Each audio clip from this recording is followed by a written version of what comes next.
Why do you cry in your stone heart? How much desire? Why do your tears stream down the sea? Why give your love to the pebble? Oh Buddha,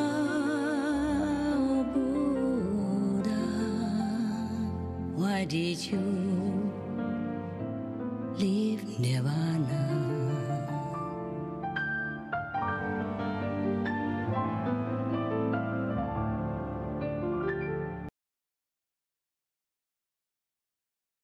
Hello, Supreme Master Cheng Hai.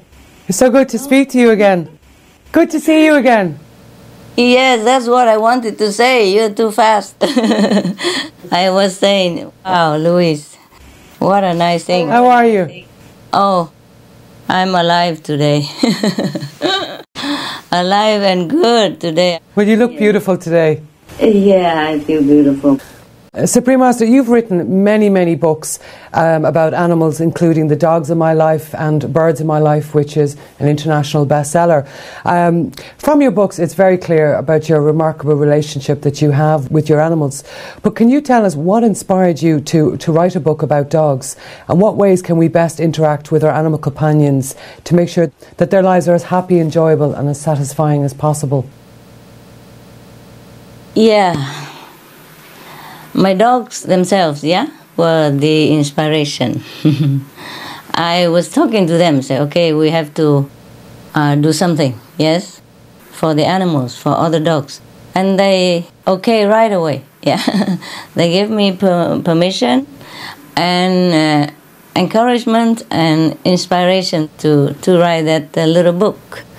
I wish I could write more books about dogs because it's endless treasure, it's endless pleasure, and you know, the love and the joy that the dogs bring to my life is really indescribable, and it never ends. They always have something new to surprise me and to make me happy. That really comes across in the books. I love those books, absolutely love them. The pictures of you and your dogs and, you know, the different scenarios, fantastic. Oh, because you love dog also, because you had similar situations, so you can identify and love it, yeah? Well, that's why we're doing the Irish Dog Journal now, is to encourage people's relationship with their dogs, whether they work with them, whether they're pampered pooches, or just general activities, to get out and about with their dogs, you know, to just sort of encourage that relationship between man and dog in any ways possible. We can never talk enough about dogs, you know? You can write many books, yes. If we want to make them happy, it's very simple. Very simple. Just love them, yes, and enjoy their love, yes. My dogs are very happy to be the co-writers of the books that they think will bring some happiness and smile to humans, you know, through some of their little funny and heart-rending stories. And they hope to help people understand a little more about dogs and other animals through this book. So the key to good interactions or relationship with our animal companion is the same as with our human relationship. It's all about love, isn't it? Huh, Louis? It sure is. Love, definitely. Yeah, love and respect. And I think that really comes across in your books, because when you see parts of the books, I know some of the dogs came from animal shelters, and I've been to many animal shelters, and as you said, the stories are they're sore. They really are painful to watch. But to see those dogs so alive across the pages just shows that, you know, the difference of the healing that's taken place. Because, as you said, the love, good care, and the love. But Master, is there any scientific evidence to prove that the vegan diet is better for animals, our animal friends? And why would you recommend a vegan diet over a vegetarian diet? Yeah, because the vegan diet is better for animal friend, yes, and even for us human also. There is both scientific evidence and abundant personal accounts that all speak to the goodness of the vegan diet for our animal companions. Benefits include increased vitality, longevity, reduced incidence of disease, healthy appearance such as shining eyes and shining coat. In fact, the vegan diet is becoming known now more and more as an effective treatment to relieve the suffering of like skin allergies experienced by dogs. One of the British vet, Dr. Andrew Knight, has also found that canine diseases such as arthritis and diabetes improve with vegan diets for dogs. And some of the longest living dogs on record have been vegan. Prove it, eh? Including a 27-year-old Labrador from the UK. How old? 27, madam. 27? Yeah. Well, that's the oldest dog I've ever heard of. But I spoke to you before, Supreme Master, about my own dog. Remember I told you she had cancer, and she at the time was given weeks to live. And it was only through, I wasn't vegetarian at the time, and neither was she. And by research, the research that I did was unbelievable. And I just took her off all meat completely and used herbs, used various other supplements, and she lasted for another year and a half longer. But it wasn't just that her length of life, it was her quality of life in that time was just unbelievable. She got cancer 3 times, and they said there was absolutely no way, but she did, and to me that proved it. Taking her off the meat. Yes, I remember. And even though she was a dog that was on, a meat diet her whole life prior to me changing it. Just a short time she changed. She didn't look for it. She genuinely didn't look for it. I just used other things like garlic and other herbs and things to sort of make her food tasty, and she loved it. So that really proved it. Yes, and besides dogs, are the animals companions that also thrive on the vegan diet include birds, rabbits, pigs, hamsters, and guinea pigs. Even cats can be vegan, with the most famous example being the female lion named Little Tyke, who refused meat since birth. As an adult, she had many animal friends, including baby sheep Becky. So this was a lion who literally did lie down peacefully with the lamb. In contrast to the vitality provided by a wholesome vegan diet, meat-based formulas for animal companions contain high levels of contaminants. The meat has often already from diseased and disabled animals, as well as body parts such as baby birds' beaks and feathers. To make sure the meat is not illegally sold for human consumption, it is treated with highly toxic chemicals. It can be then legally sold to dog and cat food manufacturers with these poisonous substances to be ingested by our animal companions. Not only that, even animals killed from shelters are made into so-called food with the lethal drug that was used to end their lives still present in the meat. It is any wonder that cancer and other diseases have been on the rise in our precious animal friends. It turns out that these days, dogs are even more likely to fall ill with cancer than humans. Specifically, they have twice the incidence of leukemia, 8 times higher rates of bone cancer, and are 35 times more likely to get skin cancer.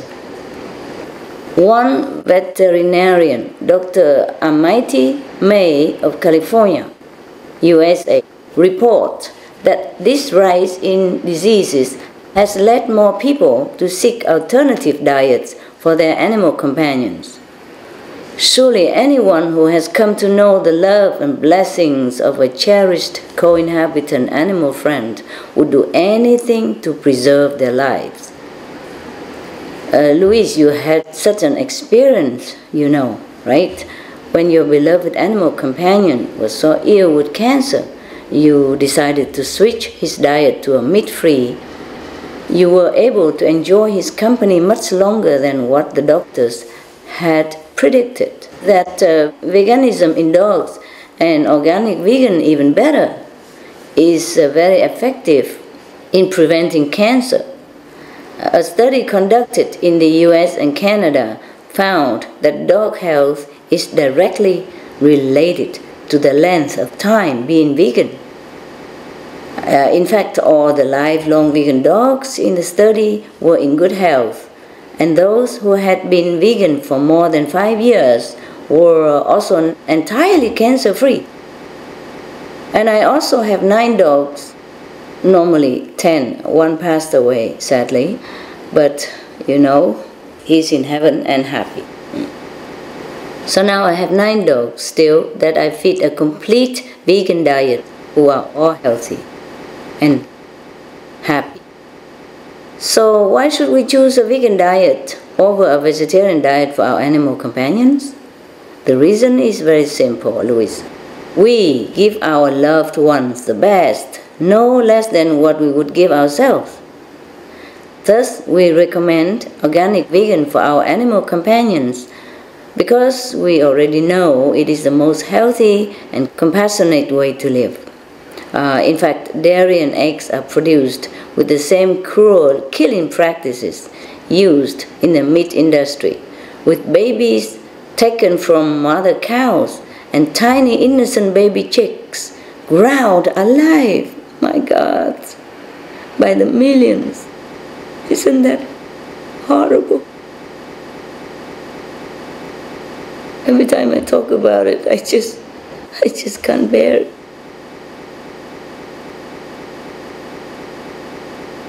Both sets of babies are then processed to be eaten, one as veal and the other as pet food, imagine.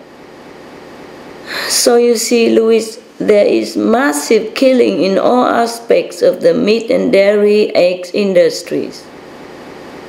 We are only free of this heartless cycle when we step out altogether and turn to the organic vegan diet for our animal friends.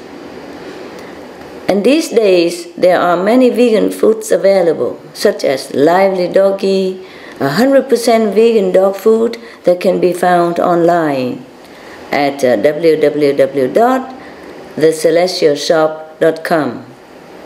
Other vegan animal foods can also be found online as www.veggiepets.com. So please join in to be part of the Be-Veg solution for your beloved animals and for the world. Thank all of you for doing that. Supreme Master, can I ask, is the vegetarian or vegan diet beneficial for humans also? Oh, for sure, the vegan diet is the best for human health. Yes. Which obviously you agree. I agree, of course. I agree. And all of my people who I know agree. And you agree, huh? I do. The American Dietetic Association just stated in its most recent position paper in 2009 that appropriately planned vegetarian diets, including total vegetarian or vegan diets, are healthful, nutritionally adequate, and may provide health benefits in the prevention and treatment of certain diseases. Well-planned vegetarian diets are appropriate for individuals during all stages of the life cycle, including pregnancy, lactation, infancy, childhood, and adolescence, and for athletes, means sports people. A veg diet helps us keep a healthy body weight, a healthy heart, and excellent skin health, because it's rich in vitamins like vitamin A and E. A veg diet is rich in magnesium, potassium, and antioxidants, such as vitamin C. As a result, vegetarians and vegans have a youthful appearance and much longer life. They also stay young longer, yes. They look young longer. I'm sure you have noticed the health benefits yourself, Louise, since having adopted a vegan diet. A study in Denmark tested people's stamina and found that meat eaters lasted only 57 minutes doing an exercise, whereas the vegan averaged 167 minutes, or 3 times longer.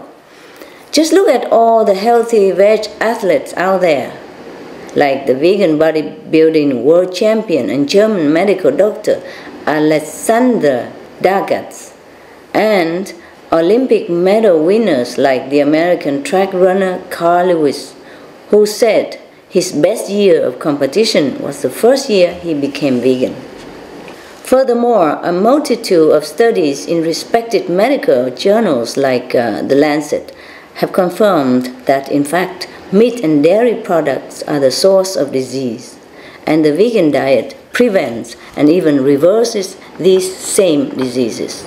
For example, we hear of many people who have high cholesterol, stroke, and heart disease, which is Ireland's leading cause of death. All of this bad cholesterol comes from animal products because plant foods don't produce any cholesterol at all. As Dr. William Castelli, the director of one of the longest running studies of diet and heart disease in the world's medical history, concluded, vegetarians have the best diet. Regarding cancer, the leading cancers of Ireland are colon, prostate, and breast cancers. Well, compared to a vegetarian, a meat eater is at least 3 times more likely to get colon cancer. Vegetarians have been found to have much lower rates of prostate and breast cancer. Meat has also been directly linked with cancer of the kidney, pancreas, blood, lung, and stomach. Some people worry that a vegetarian diet does not provide enough protein or calcium. But grains, legumes, and vegetables provide all the complete proteins we need, and just the right levels. US researchers found that plant-based eaters had the lowest rates of osteoporosis.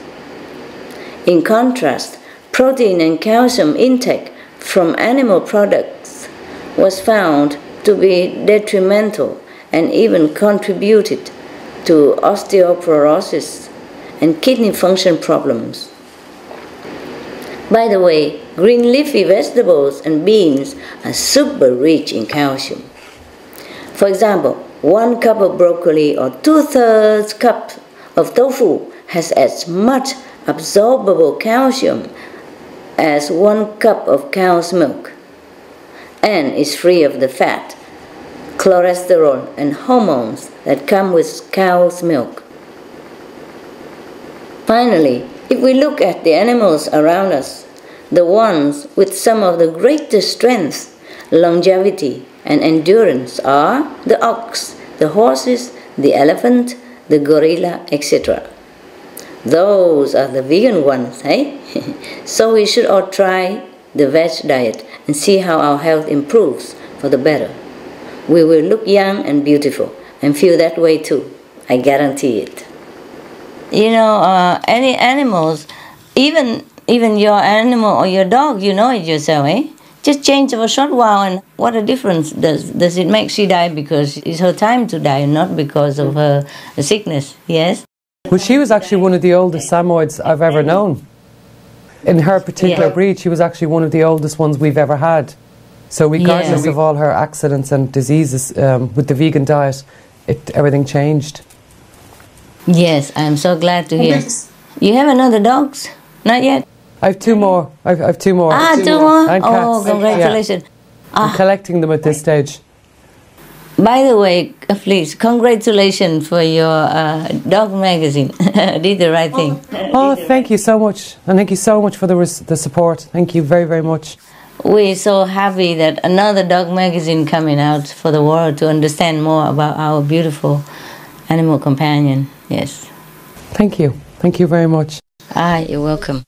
As we were just saying there about people loving their dogs, cats and other pets, and could probably, never imagine harming them in any way. But why then are so many of us unable to make the connection between animals that we love and animals that we eat? Oh, because people are not really well informed about what's on their plate. Yes? You see, mostly the little packed piece of meat that went on their plate it doesn't resemble anything of where they came from. You see? I have wondered the same myself. It's not that people are bad or cruel, they just don't know. You see what I mean? And they're too busy to do the research. So many are raised to eat meat since childhood, and they just take it for granted that life is like that.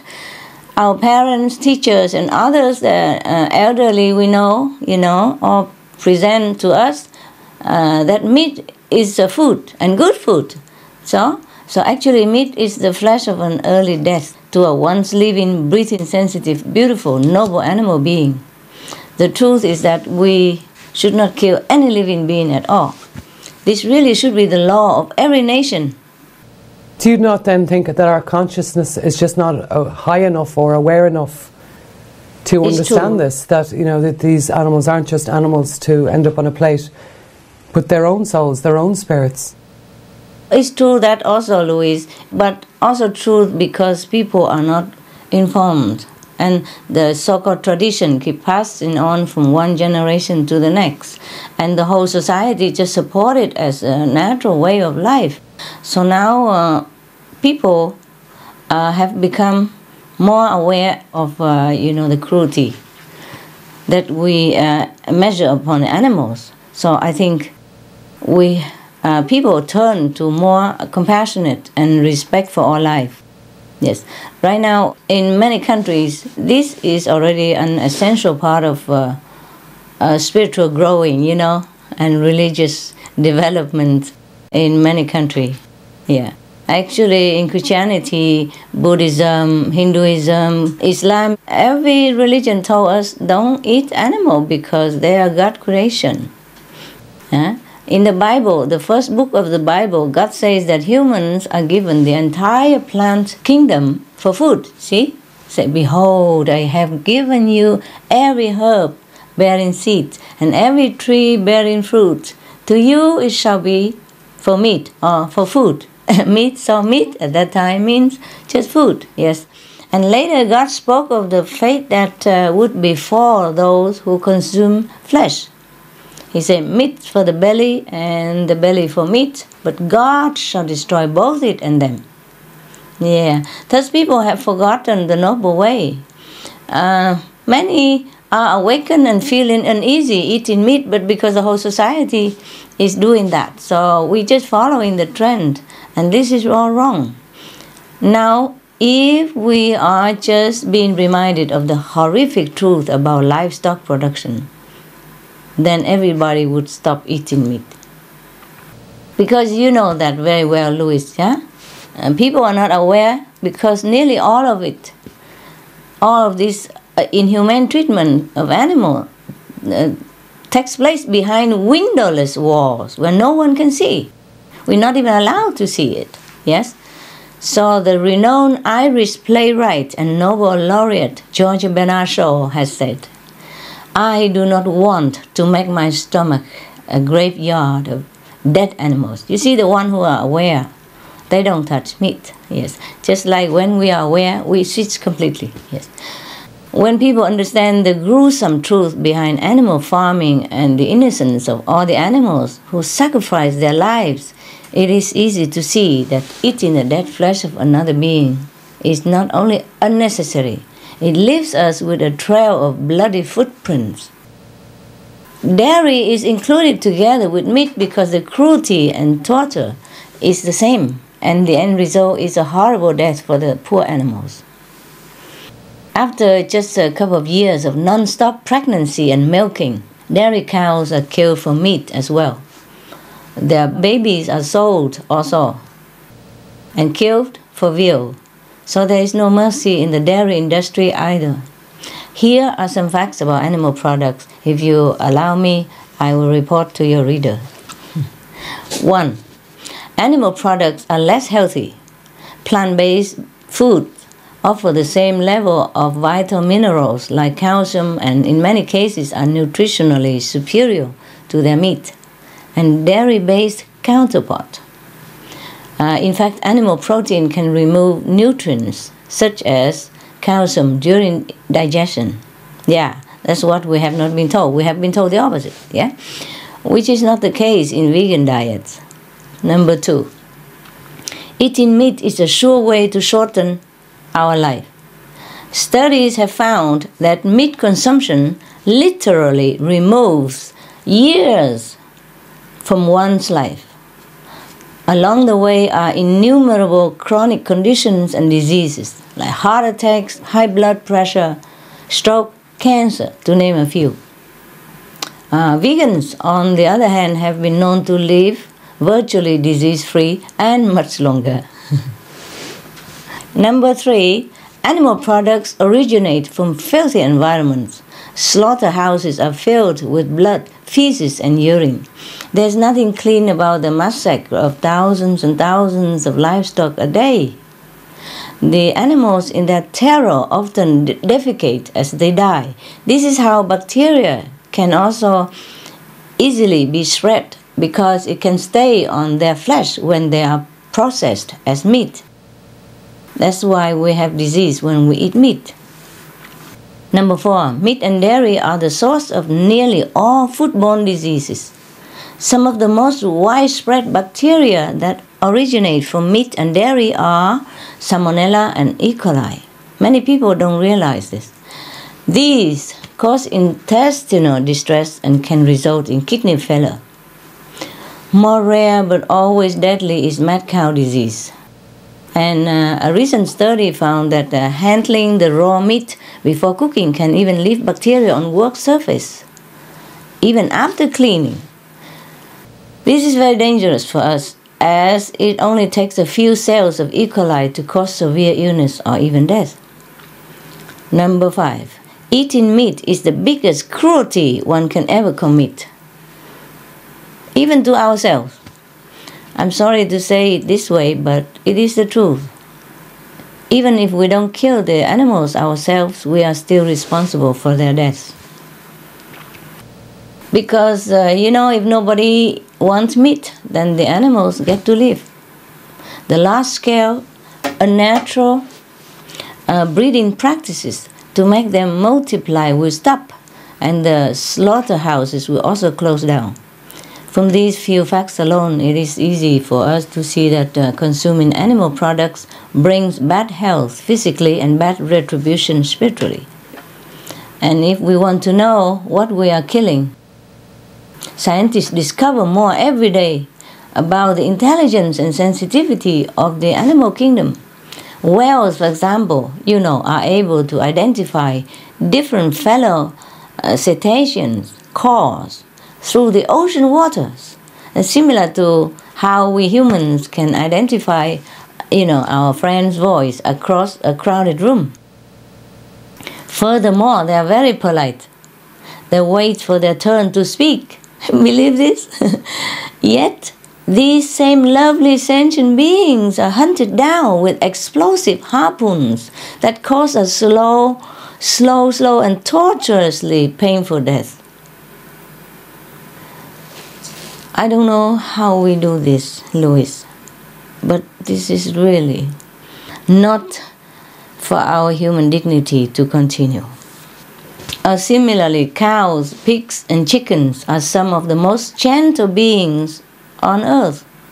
Studies of pigs have found that they are highly intelligent and learn new things incredibly quickly, sometimes faster than dogs. Not only that, we know by now that humans and pigs share genetic history through DNA, similar to humans and primates. So we are actually, relatives. But all of these lovely animals, when bred and raised for livestock, are imprisoned and kept in their own excrement while being forced to eat unnatural foods and antibiotics to fatten them most quickly in preparation for their death, which itself is anything but humane.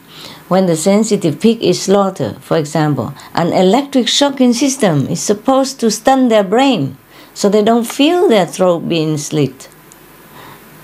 But the equipment often isn't placed correctly, or it doesn't work because they're too busy. They do it fast, the worker, maybe they don't care. It's difficult to listen to this, I know, because it's difficult for me to even talk about it. Are you okay? Yeah. The animal is left hanging upside down with blood pouring from its body and it withers in pain.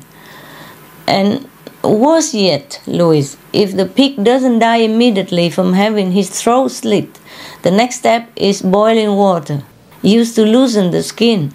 So these pigs are boiled alive. If anyone ever go near a pig slaughterhouse, you will hear heart-rending screams. I did once as a child, and I still have nightmares. Yes. You still remember? I didn't know that's what it was. Okay. Imagine if it's us, Louis, that's been treated that way. Oh, how horrible it would be for us to feel before our death. You understand? Before the time that they put us into that boiling water. It really is time for this to stop. We cannot call ourselves animal lovers if we only extend that love to certain animals.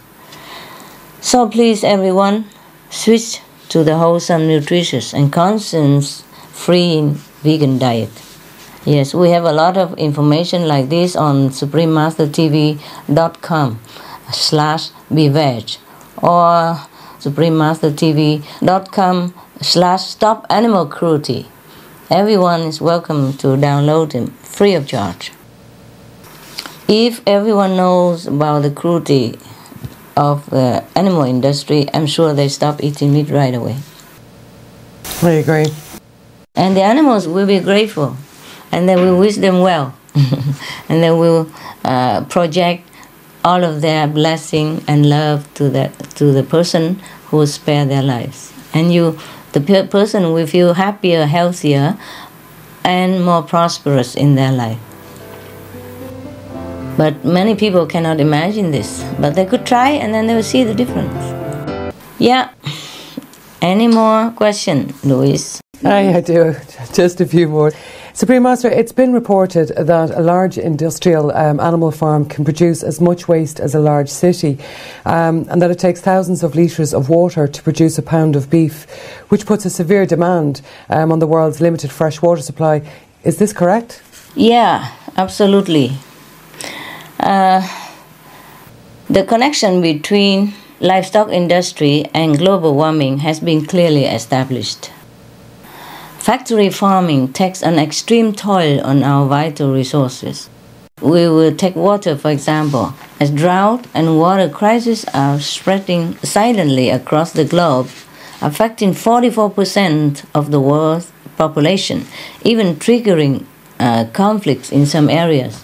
The livestock industry is guzzling much of our precious fresh water. Livestock feed crop production alone takes up 1/3 of all arable land on the globe, most of which requires irrigation.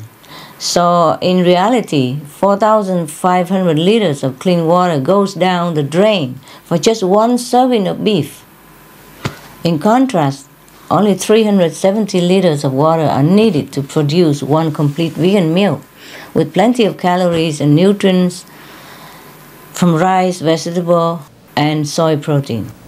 So a massive package of resources goes into producing meat, namely water, fertilizer, clear land, chopped down forests, fossil fuel energy, and grain soy that are fed to the animals. This is even more staggering than when we consider the epic pollution levels inflicted by animal production on our water resources, such as, islands on river, lakes, and groundwater. Your country's Environmental Protection Agency reported that one of the top contributors to water pollution is agriculture runoff, which is the discharge of nitrogen and phosphorus, a huge portion of nitrates, for example, comes from animal manure. In fact, the agent further expressed concern because of the presence of the highly deadly E. coli bacteria in the groundwater due to, agricultural runoff. E. coli is always originally from an animal source and is found in livestock fecal material. which can also be distributed through waterways to contaminate plant-based food even. The large scale of this health risk can be seen if we consider the fact that livestock produces 130 times more waste than humans. You see, so as pigs produce 3 times as much excrement as humans do, the 1.8 million pigs in your country, Ireland, generate more waste than the whole country's entire population of 4.2 million. This is not to mention the 21 times of human waste that each cow produces, and the huge amount from poultry that over 70 million birds produce. As the land cannot absorb it all, much of the excess runs into our rivers and soil. We are talking about a horrific amount of toxic material that poses an appalling set of problems, including poisonous gases like hydrogen sulfide and ammonia, residues of pesticides, hormones, antibiotics, and bacteria like E. coli that could and do cause food poisoning and also death. In cities worldwide, including Dublin, in your country, are already struggling with water shortage, even in your country, in Dublin. Yes, but all the while, livestock production is hazardously wasting and polluting any remaining water supplies. Yeah? If we really want to conserve our clean, safe water for ourselves and our children, we must stop livestock production and adopt a plant-based diet. Thank you, Louis. You're welcome. You know all this. You just ask for the audience, I guess, for your readers. Yes. The very sad fact in Ireland. Supreme Master, another question I wanted to ask is it true that there are links between industrial farming of animals and global warming? And what are the actual effects of climate change? Yes, absolutely, Louis. The link from the livestock industry to global warming has been clearly established. In fact, earlier this year, the Irish government even considered creating a cow tax in order to meet the European Union's new strict climate goals. Ireland's Environmental Protection Agency, EPA, has stated in a report that the agricultural sector is the largest producer of greenhouse gases in the country, with livestock production accounting for 93% of Ireland's agricultural sector.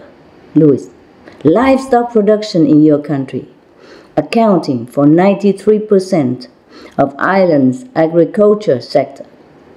It is crucial that the animal raising sector is addressed to stop global warming. The world's scientists fear that if we pass certain tipping points, the next stages of climate change would not only be fast, but irreversible and catastrophic, Louis. So, there are already signs of this dangerous time approaching through observations of lakes and elsewhere bubbling with methane gas that used to be stored safely below a frozen layer of the earth. No one knows when the day might be that enormous amounts are uncontrollably released, causing a sudden spike in temperature that could then catalyze runaway warming. That would be catastrophic for us, Louis. Our devastating effects of climate change have already been occurring. The heat-reflecting Arctic ice is on its way to completely vanishing in a very near summer. Rising sea levels and dozens of submerged or threatened islands, oceanic regions that are lifeless with dead zones or becoming too acidic to be livable due to excessive level of CO2, more frequent deadly wildfire, entire wildlife species going extinct 100 times faster than normal, more intense and destructive storms, disease-carrying mosquitoes spread by warming regions, disappearance of the world's glaciers, drying or disappear lakes and rivers by the tens of thousands and spreading of deserts. And as a consequence of these environmental impacts, 2 billion people are facing water shortage and 20 million people are in desperate state like refugees, except with no official protection. Very sad things. All these situations are getting worse and worse and won't stop until we really change the way we live our life. So, what's to be done? The solution is quite easy. Simply stop eating meat. Simply stop eating meat. That is the best solution. This is imperative now because of the perilous state of our planet and our limited time. Stopping meat production will lower greenhouse gas emissions in the fastest possible way and halt the unspeakable environmental damages, ranging from climate change to land and water misuse, pollution, loss of wildlife, and threats to human health. Each new scientific study finds that livestock production, this killing of animals for meat, bears increasingly more responsibility for the climate change crisis of our planet. In fact, the most recent calculations have concluded that livestock emits at least 51% of the greenhouse gases responsible for global warming. And soon after this new report, researchers from NASA just announced that methane, the potent greenhouse gas whose largest human-created source is the livestock industry, traps 100 times more heat than carbon dioxide over a 20-year period. This is an astonishing increased update from the previous number of 72 times. Until now, most studies used the fact that methane is 23 times more heat-trapping than CO2 over 100 years, which gives a less accurate picture about methane in its actual lifespan. Therefore, the powerful methane is actually a greater cause of the warming than previously estimated. The good news is that methane dissipates from the atmosphere in approximately 12 years, whereas it takes carbon dioxide thousands of years to disappear. So, if we want to make a rapid, effective difference now, we must stop the methane generation at its largest original source, that is the livestock industry. The livestock industry is also the top source of another major greenhouse gas, nitrous oxide. 65% of all human-made nitrous oxide is found in the manure and fertilizer for feed crops, which traps a hugely damaging 289 times more heat over a 20-year period. Next, the livestock sector is the single largest human use of land and the top driving force behind rainforest destruction. In the Amazon alone, over 90% of the deforested land since 1970 was for livestock. Trees are vital to help absorb greenhouse gases, but trees, when they are burned, also release rather than absorb greenhouse gases, thus making the problem worse. Forest burning for making pasture is also a major source of black carbon, which are soot particles capable of trapping 2,000 times more heat than CO2. Oh God, believe this. The super hot particles end up on the world's ice caps and accelerate their melting. The livestock industry causes a large part of the world's soil erosion. It is a leading driver of desertification, biodiversity loss, and water waste and water pollution. despite water becoming scarcer each day due to global warming. Moreover, the livestock sector inefficiently drains our fossil fuel and food grain resources. In short, we throw away 12 times more grain, at least 10 times more water, and 8 times more fossil fuel energy to produce a portion of beef compared to a nutritional similar or even greater amount of vegan food. By the way, fishing is also horrendously wasteful and murderous.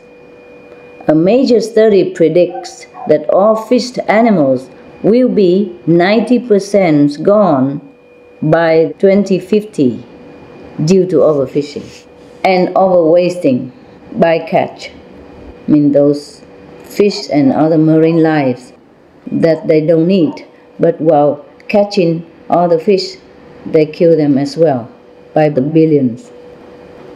Moreover, it is such an alarming picture when we think about the billions of animals killed each year for so-called food. 55 billion, which is not even counting fish and other species.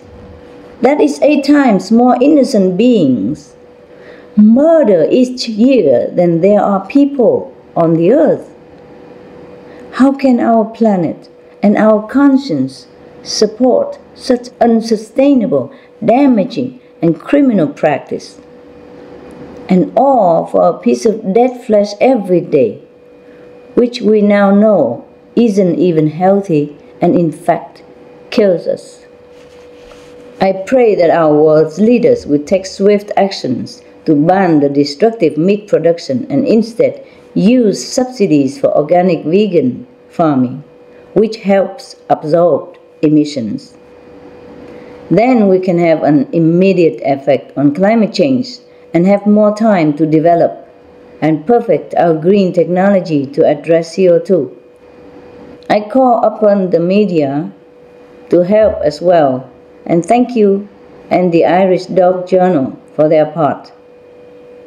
And most important, individuals must turn to the planet-saving organic vegan lifestyle because the dangers are mounting and time is urgent. If every one of us would only switch now, we will ensure a future for our children and generations to come. I hope I have made it clear, but if you would like more details, please visit our website at www.suprememastertv.com/SOS. Master, here in Ireland, we know we are very concerned about our beautiful world and sincerely strive to do our bit to conserve it and indeed to preserve, the planet. But what do you feel are the best ways that we can go about doing this on an individual basis? It's like everywhere, Louis. But first of all, I commend Ireland for her leadership in improving our world. As the first country in Europe to implement a smoking ban in workplace. And the Irish government is working hard to promote organic farming. Yeah? Bravo. A lot of work must be done still to have a beautiful and healthy planet. We have to stop the planetary climate change, stop depleting our water supplies, stop deforestation, desertification, ocean pollution, river pollution, species extinction, etc., etc. But all these can be accomplished to a vast degree and very quickly by individuals changing to an organic vegan diet. Yes.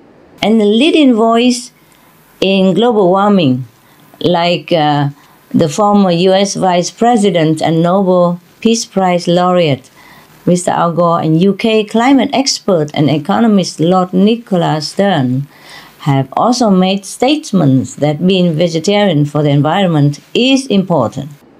As an individual, by choosing the organic vegan diet, we will save 1.5 tons of carbon emission per year. which is more than the savings from driving a hybrid car for the whole year. We will save 5 to 10 times the amount of grains, and by not eating just 1 pound of beef, we save more water than by not showering daily for 6 months to a whole year. Imagine? Yes. So, as a whole, we can shift our food system to organic. Not to organic animal system. My God, they use organic for everything. We have to switch to organic vegan diet, because the organic animal system could even cause more emissions than the conventional way. For example, the Rodale Institute has found that 40% of the CO2 in the air can be absorbed if all the tillable land on the planet were organic vegan.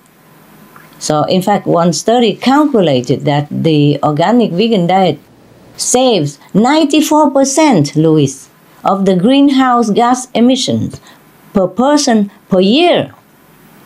That's all we have to do, switch to organic vegan. 94% is saved per person, and the little 6% natural can eat it up in no time. Because natural are also made to protect us, nah? But we just overload nature. Moreover, if all the people in the world are veg, it would preserve the lives of over 1 billion fellow human beings suffering hunger. There would be no more climate refugees, Louis. The earth would heal itself, and there would be more than enough for all the children to grow in health and safety. I'm sure that this day will come, Louis, very soon, as humankind joins hands to make it happen, just like we do now. Please have hope, Louis, and pray. I do. Supreme Master, what about the swine flu? Do you think that there are links to our dietary choices? You mean all the pandemic and stuff? The pandemic, yeah. Yeah, yes, there is, Louis. We know from scientific data that the swine flu, for example, or the H1N1 virus was originally transferred from pigs to humans. And according to the World Health Organization, viruses like the swine flu and even the deadly avian flu are transmitted most readily in environments where people have close contact with infected animals. This includes factory, farm, and slaughterhouse workers, as well as people preparing contaminated meat. The earliest cases of current pandemic have been traced to a small town in Mexico near a factory farm for pigs that slaughters up to 1 million animals each year. Since the initial discovery, the virus has not only tragically spread among humans worldwide, it has also been detected in other pig herds, as well as birds in Chile, and U.S. officials reported the finding of swine flu in a cat even. In a cat. So the danger of these mutations going back and forth between animals and humans is that they can change to become more deadly. Avian or bird flu is another virus that has spread to humans from contact with poultry. This virus is fatal more than 50% of the time. So let's say if 100 people caught it, more than 50 people would die. If the avian flu virus combines with swine flu, can you imagine the lethal result? Such a fatal pandemic did sweep across the world in 1918, as you know it, which killed 100 million people. And in July this year, the World Health Organization warned that the current pandemic is now so widespread, it is unstoppable. Worldwide, the official tally of deaths is as many as 12,700. In fact, it is reported that the numbers is much higher, and still climbing daily. The conditions for transmitting such diseases as bird or swine flu are so appalling, it is difficult to describe. In countless livestock situations, the animals are kept so confined that they can barely move, much less sleep. Moreover, they are typically forced to stand in their own filth.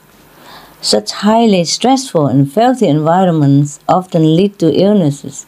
So it is really no surprise that such viruses and bacteria arise and are present in the animals sent to be murdered so their flesh can go on to the humans' tables. And this is not all, Louis. Not just swine flu, but nearly every infectious disease that affects us today originates from animals being consumed by humans for meat. Even the illness commonly known as chickenpox even, first came from milking cows. Believe it or not. Yeah. Didn't know that. Yes, nobody knew. Me neither. The more research we do, the more, terrifying surprise we get. So when we say livestock or meat, it means all animal products, cows, pigs, chickens, fish, milk, eggs, cheese, etc. Let's look at just a few of the livestock-related illnesses besides swine flu that affect humans. Number 1, avian flu. Currently, Southeast Asia and some Middle Eastern countries like Egypt have had the biggest occurrences of bird flu, which almost always infects livestock workers or people who have eaten the meat of deceased birds. This virus has cost millions of birds' lives as well, which are killed in an attempt to contain outbreaks. And because of its genetic structure, avian flu can be transmitted from different animals with at least 10 mutations that have been seen so far. Most recently, this virus has been noted to pass from horses to dogs. Wow! It never ends, Louis. A widespread danger to humans thus still exists. Can you imagine if you are with dogs and the dogs get it and you get it? Number 2, human mad cow disease. Mad cow disease originally spread when the meat of diseased cows was fed to cattle because it was cheaper than feeding them soy. So the illness is transmitted to humans who consume the diseased cow's meat, with the saddest thing being that it's always fatal. Anyone who caught this mad cow disease, there will be no chance to live. Number 3, MRSA, multi-drug resistant Streptococcus aureus, or MRSA, is a dangerous bacterial infection that does not respond to antibiotic treatment. It's also called a superbug. Superbugs infect humans because of the excessive antibiotics given to livestock animals to artificially stimulate their growth. It is estimated that at least 70% of the antibiotics in the US go to livestock. Can you believe this, Louis? 70% of all the antibiotics go to the livestock. What are we eating? We're eating antibiotic. And you know how harmful it is to our health, eh? It's quite shocking, isn't it? Yes, it is. Wow, the more we do research, the more I'm also appalled, at what humans doing to themselves. Not to talk about being cruel to the animals. We are being cruel to ourselves by just eating meat. We're just eating all kind of harmful substance, poisonous stuff, and pay for it. Pay for suffering. Pay for poison. And in just one instance of this disease, 5,000 people in the US became seriously ill after eating chicken contaminated with antibiotic-resistant Campylobacter. They were sickened by the same medicine that was given to the poultry to supposedly keep them well. You see that? Ironic, huh? It is estimated that there are more deaths per year in the US from MRSA than from AIDS. Everybody cry fool about AIDS. Yeah? but it's not a bigger killer than MRSA, which come from animal consumption. Number 4, foodborne bacterial infections, commonly known as food poisoning. Some of the most prevalent are E. coli, Salmonella, and Campylobacter. All of these bacteria originate from animal waste that contaminates the meat and in their most severe form can result in death. A report from Ireland's Food Safety Authority in 2002 even stated that livestock are the most important reservoir for most E. coli, or 157H7, with both dairy and beef cattle being the principal source. It went on to note that the contamination came from the transfer of fecal material into milk, milk, yes, and then onto vegetables, or onto the slaughtered animals themselves.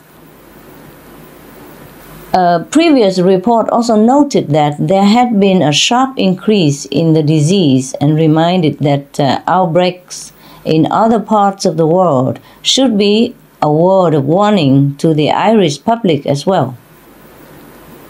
So we can see that your own government very intelligently and consistently has cautioned of the meat and dairy-related risk of disease. And this is the connection to the dietary choice that was originally asked in your question. Yeah, if we did not kill animals for meat, there would be no breeding ground for such fatal diseases. So we can see this as an opportunity to extend our love to our fellow humankind and all animals. Yes, why limit our care just to dogs and cats? We should call for these meat-producing operations to be shut down immediately. The chain has to break, Yeah. If we spare the animals, we can spare our animal companions and our family members as well. Yes. All it takes is a different choice of what to put on our plate. So please, everyone, again, forego the disease-ridden animal products and join instead in adopting the life-saving, healthy, compassionate, life-giving vegan diet. Everyone will be much healthier and happier for it, and the animals will rejoice with you and bless you. Okay, well, we'll move on to something a little bit different. Many of us have animal companions and are aware that animals have their own individual personalities and ways of thinking, just as humans do. Right. Supreme Master, could you please tell us more about the level of sentience and intelligence of animals? Yeah, sure, Louis. Many of us already know and have been amazed by the intelligence of our animal companion, dogs and cats. What may surprise us, however, is that the very animals people eat are just as smart, or in some cases even smarter. Same with their sentience or their emotions. They are in fact as emotional and feeling as humans are, sometimes even more so. They have personalities as documented in fish and chicken even. Cows are compared to dogs in intelligence. Two signs of cows' advanced mental abilities are their understanding of cause and effect relationship and their capacity to benefit from social learning. For example, if just one cow in a herd is shocked by an electric fence, the entire herd will learn and know how to avoid that fence automatically. We hear about the pigs who know their names, play video games, and adjust the air conditioner on and off to be comfortable. We heard about the chicken that solves math problems, or the sheep who can recognize photos of the faces of 50 fellow sheep. I couldn't. I don't think I could recognize the face of 50 fellow sheep or 50 fellow people by the photos for a long, long time, Louis, yes? And there are hundreds of studies about the intelligence of fish. They can use tools and have memory over time of at least many months. The intuitive or telepathic ability of animals is also often highly developed, more than many of us. Yeah, I think some of the animals are actually clairsentient, where they pick up on our emotions. I know since I was a kid, all different animals, not just cats or dogs. If I was upset or if I was whatever, I'd turn around and there'd be some animal there, and it's like they knew. Do you know what I mean? They were there to cheer you up or there to get you to focus on something else. Right. I totally agree. They do that. Yes, they do that, yeah. But animals are more than just wonderfully intelligent, Louis. They are selfless, loving, and devoted friends, as well as parents and spouses. So if a goose is sick, for example, or shot down from a V formation, several others will drop down and stay behind to tend to him. We have heard that elephants mourn the loss of their loved ones, but so do cows and pigs. There are countless touching stories of how these animals lay down their own lives to rescue others, even those of other species, including humans. For example, a Philippine man whose boat was overturned at sea was helped by about 30 dolphins who came to his aid, helping him through rough waters to the shore, while two 10-meter-long whales guarded him on either side. In other story, Lulu, the pot-bellied pig, saw her caregiver's mother having a heart attack and immediately ran out and lay in the middle of the busy street until finally she could get someone's attention to follow her to the house and provide help. Yeah, for her caregiver's mother. Imagine that. Who teach her that? No one can. So regarding their sentience, there are many touching and incredible stories. I'm sure you know many of them. We have heard of reports about cows who bravely escape from slaughter and run away. These incidents of individual cows make headlines in the news, and people are touched and cheer for them when they are brought to a sanctuary to live the rest of their lives. In another story, a mother sheep was about to be killed at a restaurant in China. She was with her son, a small lamb, and she was licking the tears from his face because he knows she's going to be killed. The waiter picked up the lamb and was shocked to find that he had been hiding the butcher's knife underneath himself to save his mother's life. Hoping. Oh, I cry all the time, Louis, over this kind of story. I can cry forever when thinking of these beautiful animals, and I don't know how we eat them. I don't know how anybody can kill such beautiful, loving beings. When the restaurant owner heard what happened, he was so moved that he spared the life of mother and child and quit his business. We don't even have to be telepathic to know how intelligent, sentient, and living our animal friends are. We just need to take time to find out a little more about them or interact with these beautiful souls for even a short while. And then we would be even more humble and respectful because, frankly, many of them, including the cow, sheep, pigs, dolphins, and chickens mentioned above, have even more developed, noble, and loving qualities than many of us humans. Well, that's amazing to hear, Supreme Master. In that case, are there other animals who, like our beloved dogs, make good companions for ourselves and our families? Sure, Louis. There are many good companions for people. For example, many people also love having pigs, goats, sheep, and even geese or chickens as family members. Pigs are highly intelligent, affectionate, and playful. They love being close to humans, learn to do many things, and are very clean. One famous pig companion was Max, a 300-pound pot-bellied pig who lived with the Hollywood actor George Clooney. Birds are very intelligent and sensitive and extremely loyal. Singing and dancing, they can make you laugh and smile to no end. Some people adopt horses, guinea pigs, fish, and even so-called farm animals like cows, turkeys, and chickens as well. People who have companion chickens say that each one is full of unique personality. They are friendly, faithful, and with love and tenderness, can learn to do many things. Families who keep a cow or ox cherish them as family members. There is an ox in China who even saved the life of his family's young daughter. He stopped her from falling into a well by pushing himself almost into the well. No matter what species, even those that people tend to look down upon as just food animals, if you give them love and respect, they will love and protect and help you in so many ways, both visibly and invisibly. But first, before adopting, we should research everything about the animal species or breed we are interested in. We make sure we can care for them properly, so that both the animal companion and you will be happy. Because different animals have different energy levels, maintenance levels, or special diets to be healthy.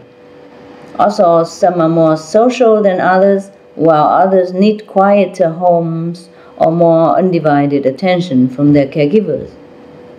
We should find the animal type that may be suitable for your lifestyle or home environment. So please do consider all these physical and emotional commitments.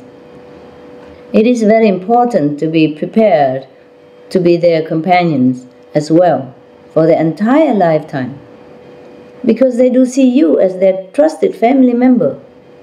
You will have from them unconditional love as well as support, comfort, inspiration, and much, much more. Have fun and happiness with your animal companions, whichever species that comes your way, or whichever you choose to be your loving extended family member. Supreme Master Television has featured many animal communicators. Can you tell us more about who communicators are and what they do?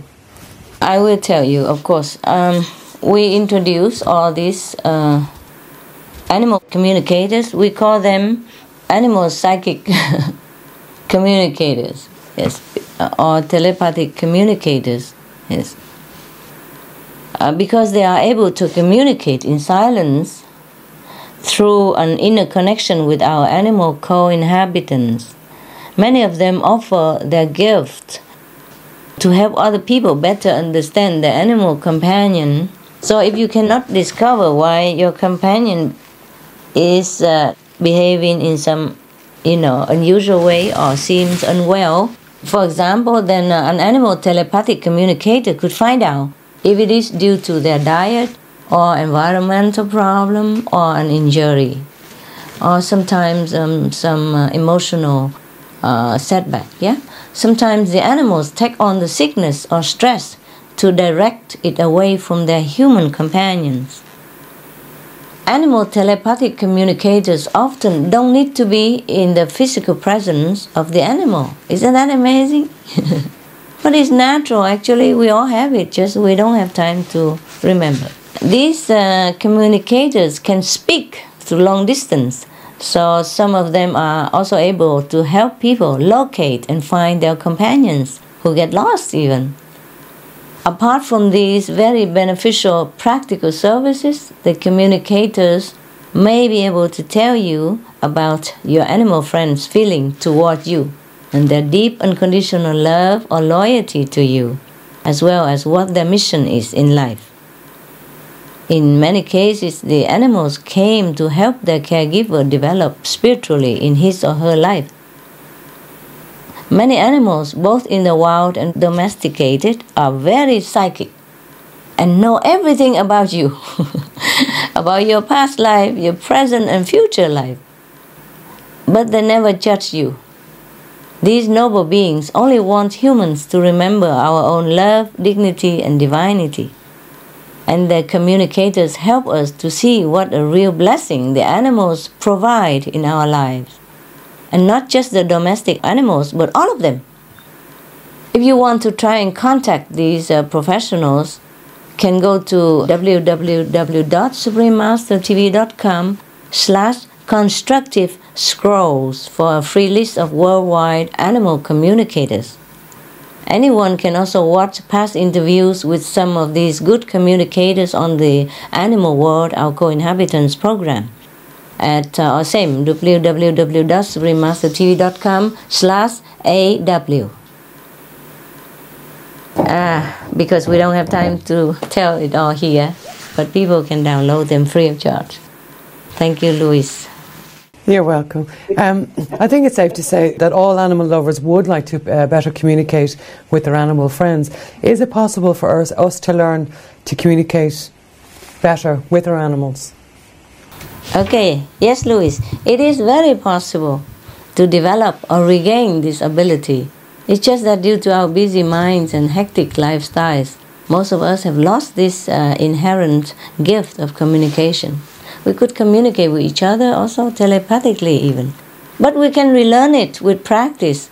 And of course, a cruelty-free diet, meaning no animal products, does help tremendously. To communicate telepathically with animals, we use the universal language of love again. Yes? Anyone can try at night time to quiet their mind so that the atmosphere has a gentle and tranquil vibration, and then gently pet their animal companions while sending loving thoughts. Gradually, they might sense a heightened intuition within themselves that can perceive their feelings. And they can also try asking them the animals questions inside, and eventually they'll be able to hear the companions' answers clearly. Their inner voices might tell of the most beautiful secrets of the universe. Also, we can try forming a picture in our mind, visualizing what you are thinking. Then your companion will understand more easily and immediately. Once we are able to communicate with the animal friends, they could open doors for us to communicate with other animals as well, and open door to many other wonders, knowledge of the universe. Some animal telepathic communicators can also help. They even offer instructional classes. In one of Supreme Master TV's program, a lady sought the assistance of an animal communicator, and after that she was able to activate her own telepathic ability and communicate with her own rabbit. Yes, it does take some patience, quietude, time and practice, but the main instrument, of course, is love, Louis. Love is everything. Whether we can communicate telepathically or not, the inner world of animals is one of heart-to-heart understanding. Animals do not feel the need to talk a lot, yet they understand so much more. So it is always good to offer our true friendship and enjoy their presence. Then we will certainly feel a wonderful inner connection with our beloved animals, naturally. Okay, what role do animals play on the planet? And can you tell us about the noble quality of dogs and other animals? Sure. The animals come to this planet with a special role. Many of them are able to bring down divine power from heaven, or love, yes, just through their presence, because they are very connected with the divine at all times. Some, like horses and rabbits, can protect their human caregivers from negative influences or boost them with good health, good luck, even material fortune, joy or spiritual upliftment. They watch out for us quietly and humbly send blessings our way. Some of them are from higher levels of consciousness. They only came down in animal form to help humankind or other beings on earth. Of course, animals also have very noble, vital roles in the physical realm. In the oceans, fish play an important role in quickly recycling nutrients in the ecosystem, which helps to sustain all the marine life. Some animals like zebras, monkeys, and wild parrots help to disperse the seeds, while bees and other insects help to pollinate crops and other plants, and others maintain the health of the forests and oceans. Animals directly help humans as well. we notice that dogs are extremely altruistic and courageous. They are the heroic rescuers who dive into rubble to free the victims, keep an injured person warm and alive in the snow until help arrives, or patiently serve the blind. They also provide comfort to prison inmates even, as well as happiness and therapeutic effects for the elderly and hospital patients. This is all well-known fact.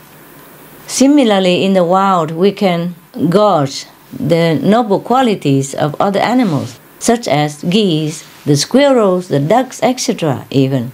Also by observing how they treat their own kind and others with dignity and respect for life.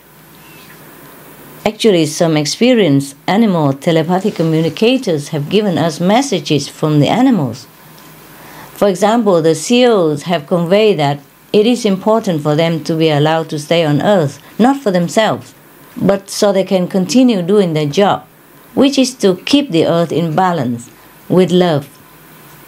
You see, the seals and the whales emanate an incredible, great power of divine love, an unconditional love that could be likened to that between a mother and her child. They anchor and distribute this wave of love across our planet. Because of humankind's lack of love and kindness, animals like seals and whales have been born to help fill in this missing void. And it is this love that is sustaining our planet and keeping it from destruction up to now. So we should never ever hunt and kill these noble, gracious helpers of humankind and the planet. We also were informed, Louis, about the message from the livestock animals who are so miserably trapped in the factory farms. Well, there was no clear message, but more of a feeling of constant terror and panic and oppression. Because such dreadful conditions are enough to make them forget their original mission in coming to Earth. It would be enough to make us forget anything as well, if we were in their place. It's very sad how humans deny not only their life and every natural instinct, but also their beneficial purpose of existence. It is we who lose terribly by seeing these great creatures as mere objects and flesh to be eaten. Through meditation, I have discovered that the noble quality or NQ of different species can be measured as a percentage to show how they embody the qualities of compassion and selflessness. Dogs and pigs, for example, each have an impressive NQ of 30%. Cows have an NQ of 40%. In contrast, animals with more violent or flesh-eating tendencies have lower NQs. Lions, for example, have an NQ of 3% and tiger 4%. And as for humans, while some of us have, general breakdown, some of us have NQs of 10%, many of us have just a 3% noble quality. Humans can learn from these examples of noble quality in our co-inhabitants. We can develop our own NQ at any time, basically by never harming any living being, always doing good to others in any situation, and by keeping the loving veg diet. With these simple steps, we can even help elevate the people and animals we come in contact with, just as the noble animals assist in uplifting us and our world. That is the privilege of being human. You see, we can change, we can be greater. Animals, although they have great NQ, noble quality, they often stay that way. For example, if they have 30% NQ, they often stay that way. But we, even if we have 3%, 4% NQ, we have a chance and opportunities to develop way past that animals even. You understand? I do. Okay. For those among us who wish to welcome an animal companion into our lives, or who are seeking to adopt a further companion, what advice would you give? And also, Is it better to adopt an animal friend from a rescue centre or sanctuary or from a breeder? Oh yes, Louis. As many experts have recommended, adoption from an animal shelter is the most humane and loving option for bringing an animal into our life. According to the Humane Society of the United States, 4 million cats and dogs, or approximately one animal every 8 seconds, are killed annually in shelters in the US alone. It is a terrible fate for these innocent, beautiful animals, many of whom were once beloved home companions. See, usually the previous caregiver obtained their companion when they were not fully ready to commit the time and energy, either physically or mentally. So in order not to make the same mistake, anyone considering to adopt a new family member should first be prepared to provide for their physical as well as emotional needs. It's good to do a lot of research beforehand about the responsibilities involved. Animal rescue websites often help to list out all the things we should consider before adopting a new companion, such as our financial stability, suitable home environment, and consideration for other children or animals in the home. If there is already an animal companion at home, we should first find out whether they can be compatible living together. Once we adopt the new member, we should show our love for them equally through our words and actions. Also, we should make sure the animal shelter is a non-kill shelter to support the non-violent way. Adopting from a sanctuary is also possible and good, but the non-kill shelters are the most desperately in need of homes.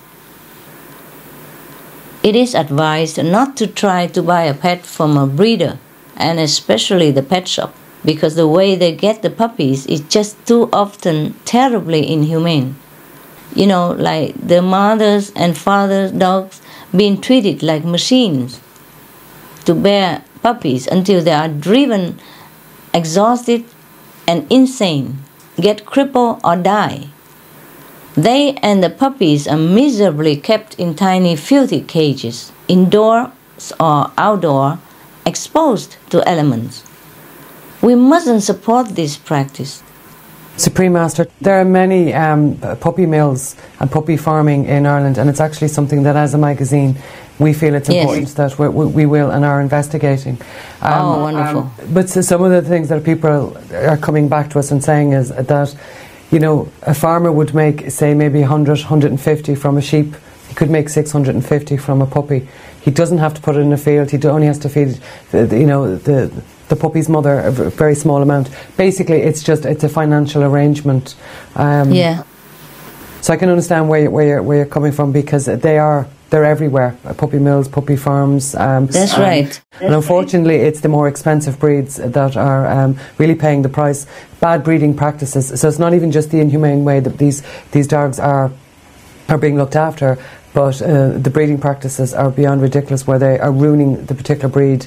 And the puppies that are coming from these have all sorts of health issues and concerns, which is really sad. Yes, that's correct, and it's a well-known fact also. Yes. Yeah, but again, it's a financial. It's got nothing to do with the emotional. Yeah, yes, it's also the case like that. So if we want an animal, we should even ask maybe the staff of the shelter to try to match with our personality and our environment and our capability. Then it will be more long-lasting and happy for both the caregiver and the adopted animals. And research has even shown that animal companions provide excellent social support, stress relief, and such health benefits as improved mood, stabilized blood pressure, and increased motivation to exercise. But more rewarding than these is the fact that a life has been saved, and for that the animal is forever grateful, and will always remember the caregiver's kind act. This I know from experience, because I can see how my adopted birds and dogs are always so appreciative So loving, friendly, adorable, protective, and loyal. I wish the best of luck and happiness to whomever welcomes a new best friend into their lives. You will see how your lives become much better. I guarantee. You mentioned a little bit earlier about the magazine, the Irish Dog Journal. We're actually doing a day, we're calling it a Dog's Day Out.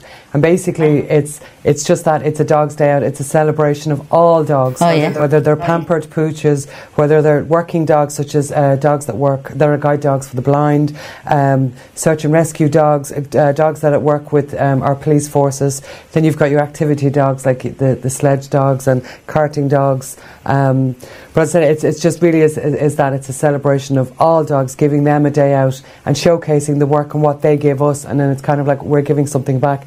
But you also mentioned about the animal shelters. We're doing that as well, where we're going to those with a no-kill policy to kind of come along and bring some of their dogs so that people can match, as you mentioned before, their personality, their lifestyle to the right dog.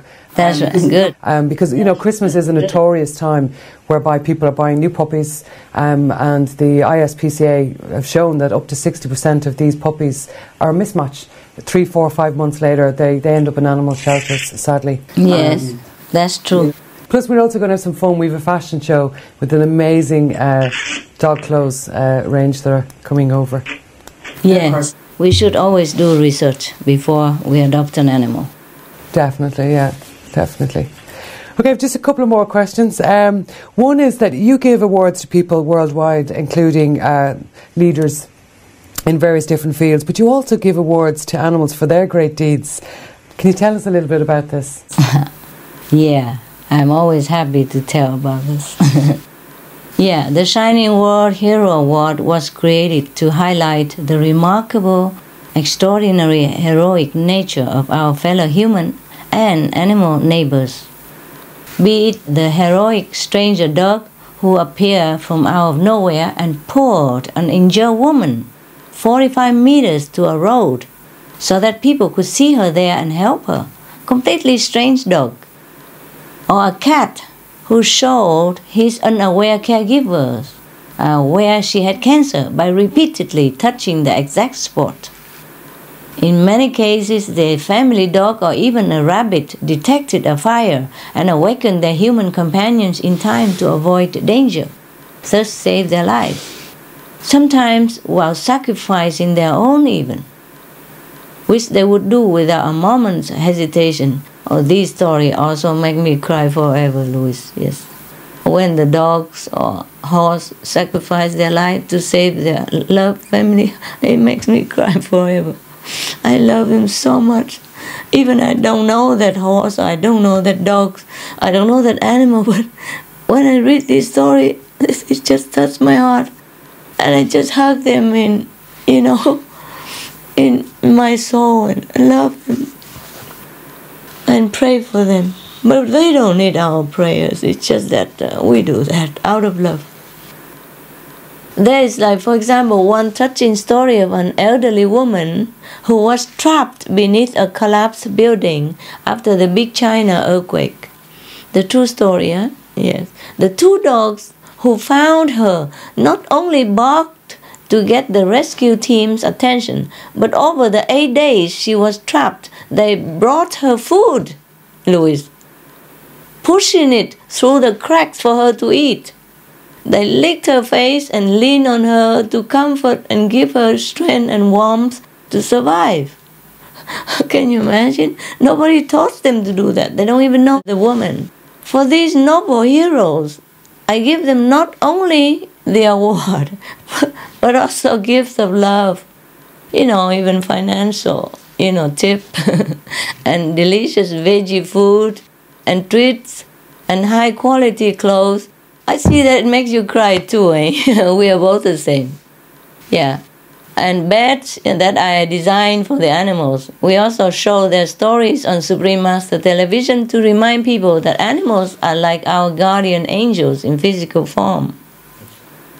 There is an African grey parrot in Japan named Yosuke who got lost, Louis. And because he remembered to say his full name and address, at the right occasion, among the many other words he learned, he was able to return to his home.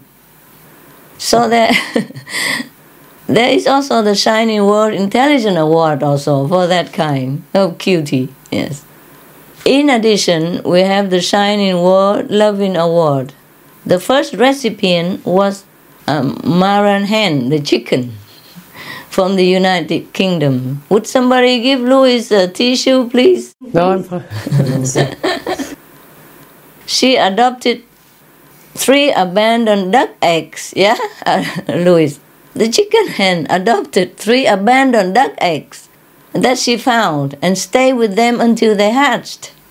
Now they are living happily ever after, interspecies family, yes. For this pure example of love in harmony, along with the award, Maran hen also received a pretty little scarf with the word hero on it, and lots of tasty, nutritious grains for her and her adoptive family to enjoy.